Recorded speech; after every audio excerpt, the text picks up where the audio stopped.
bem ter você aqui com a gente no portal Hits News e também na Play Hits. Hoje aqui no Mercado Business, vamos bater um papo com ela, que é paranaense e está aqui conosco aqui em Recife. Vamos receber a Adriana Biroli. Prazer ter você aqui conosco. Prazer, André. Delícia estar aqui conversando com você. A gente já conversou tanta coisa aqui, viu?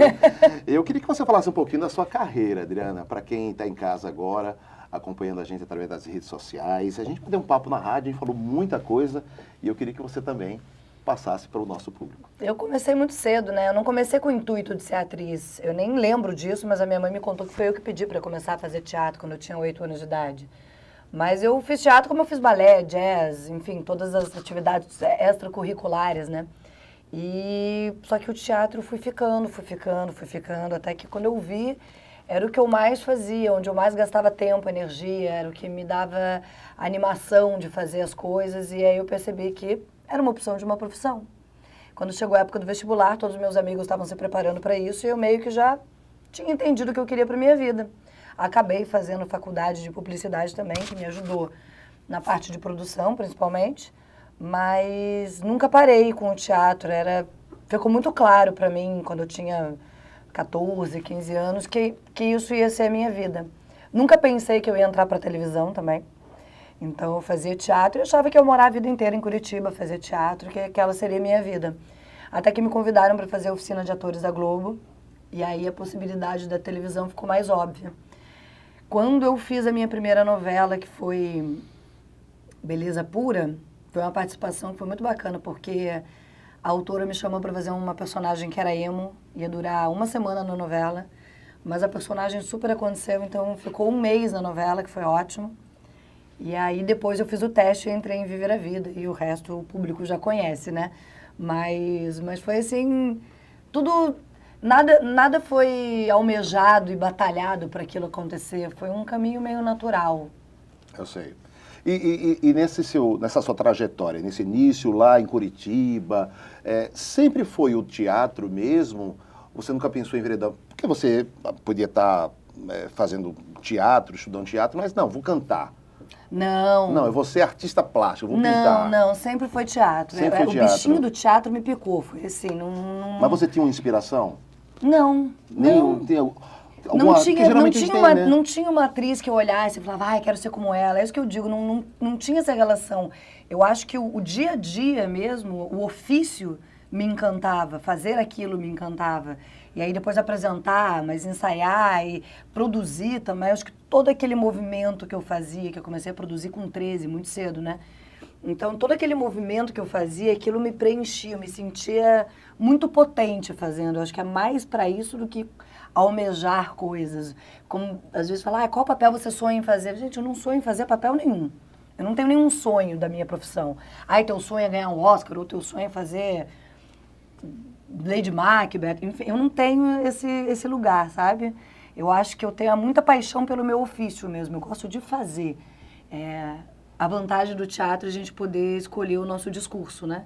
A gente pode escolher qual é a produção, o que eu quero dizer, né? O que eu gostaria de levar para o público, para eles refletirem, para levarem para suas casas, né? Então, eu acho que isso me encanta. Uhum. E por falar em reflexão, a gente fica pensando aqui, como é que se saiu, né, o mercado do teatro no Brasil durante a pandemia, né? Aqui na Play Hits a gente tem esse programa Mercado Business, que a gente fala de negócios, e o teatro também é um negócio, né? E eu queria que você falasse um pouquinho do negócio teatro no Brasil. O negócio teatro no Brasil é o seguinte, no momento a gente está começando a retomada cultural, na minha opinião, né? Que estão se dizendo há 2 anos que é uma retomada, mas eu acho que agora a gente realmente está começando a retomada. O teatro no Brasil depende muito de incentivos. E muito de incentivos públicos também, porque a cultura, ela gera muita renda, muita renda. Cada real investido, existe um retorno de valor maior. Então, isso é um equilíbrio que o público precisa entender, porque existe muito muitos ataques à cultura no sentido de, é a Lei Rouanet, por exemplo. Todo mundo fala mal da Lei Rouanet. Ninguém conhece a Lei Rouanet, não sabe como funciona, mas começaram a falar mal, virou moda falar mal, então todo mundo fala mal, mesmo sem entender. O que é a Lei Rouanet?